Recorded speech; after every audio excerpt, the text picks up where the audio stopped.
On la surnomme la Silicon Valley indienne. Dans le sud du pays, Bangalore est une ville riche et moderne. Pourtant, une partie de ses 15 millions d'habitants manque cruellement d'eau. On ne reçoit de l'eau qu'une seule fois par semaine. On n'a pas assez d'eau pour tout le monde. Ces derniers mois, l'approvisionnement en eau a diminué de moitié. Une crise historique. Bonjour, bienvenue chez moi. Cette femme au foyer n'a plus d'eau courante chez elle depuis plusieurs semaines déjà. Regardez, je n'ai plus d'eau dans mon robinet. L'eau est une nécessité, on en a besoin tous les jours. Cette crise, ça me rend triste et ça me met en colère. Cette femme fait pourtant partie des plus chanceux. Elle a les moyens de faire venir des camions-citernes privés comme celui-ci pour remplir cette cuve d'eau située sous le bâtiment. Avant, les factures d'eau dépassaient à peine les 10 € par mois.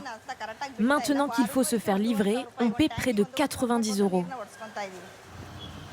Aujourd'hui, dans le nord de Bangalore, les habitants ne peuvent plus compter que sur ces camions-citernes pour recevoir de l'eau potable. Ce livreur reçoit une quinzaine d'appels par jour. On a de plus en plus de demandes. On n'arrive même plus à approvisionner tout le monde.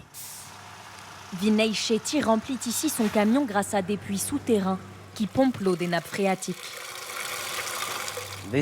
Voilà à quoi ressemblent nos puits. Ils vont jusqu'à 300 mètres de profondeur. Mais parfois, ça ne suffit même pas. Il faut creuser toujours plus profond. Et si ce puits est à sec, on en creuse un autre ailleurs. Mais on n'est jamais sûr de trouver de l'eau. Il faut être chanceux. Si la ville manque d'eau, c'est parce que ces dernières années, les pluies sont devenues plus rares. Mais c'est aussi parce que Bangalore a grandi trop vite. Sa population a triplé en 30 ans et la demande en eau a explosé.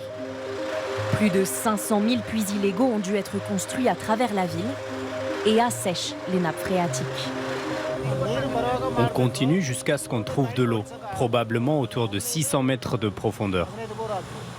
Des puits illégaux toujours plus profonds se creusent au cœur de la ville, mais aussi toujours plus loin, dans les campagnes.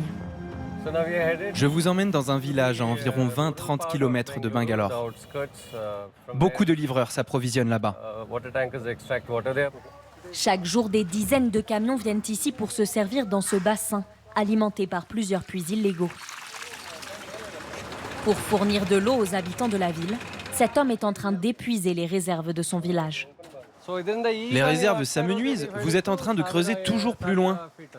Qu'allez-vous faire quand vos puits seront asséchés? Ça n'arrivera pas. Cette eau sert aux particuliers, aux écoles, aux hôpitaux. Là-bas, ils n'ont pas d'eau, donc je leur en fournis. Je n'ai rien à me reprocher. La ville possède bien des lacs qui pourraient servir de réserve d'eau, mais ils sont pollués depuis des années par des décharges sauvages et des rejets d'eau usés. Voilà ce qui se déverse dans le lac. Des eaux usées pleines de produits chimiques. Si on parvenait à restaurer ces lacs et s'assurer qu'ils soient propres à la consommation, la crise de l'eau serait en grande partie résolue. L'un des pays le plus peuplé au monde est aussi l'un de ceux où l'on souffre le plus du manque d'eau. 600 millions d'Indiens, près de la moitié de la population du pays, connaissent déjà des pénuries d'eau.